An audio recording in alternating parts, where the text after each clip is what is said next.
ARMD అనే వ్యాధి ఎవరిలో వస్తుంది? ఈ వ్యాధిని లక్షణాలు గుర్తించడం ఎలా? ఏఆర్ఎండి వ్యాధి అది ఏజ్ రిలేటెడ్ మ్యాక్యులర్ డిజనరేషన్, అంటే 60 సంవత్సరాలు పైబడిన వారిలో ఈ జబ్బు అనేది వస్తుంది.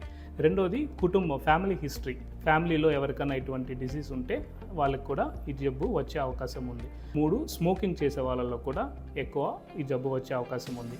బీపీ, కొలెస్ట్రాల్, హార్ట్ డిసీజ్ ఉన్న వాళ్ళలో కూడా ఈ జబ్బు వచ్చే అవకాశం ఉంది.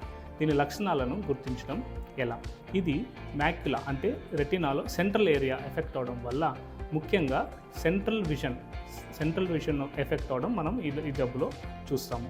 దాంతోపాటు అక్షరాలు కొంచెం వంకరగా, మెలికలుగా కనిపించడం, ముఖ్యంగా reading vision, writing vision effect అవడం మనం చూస్తాం.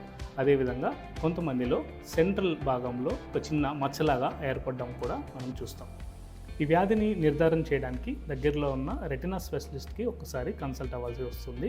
అవసరమైతే కంటికి ఓసిటీ స్కానింగ్ అనేది, లేదంటే ఫండస్ ఫ్లోరెసిన్ యాంజియోగ్రామ్ అనే టెస్టులు కూడా చేయవలసి వస్తుంది.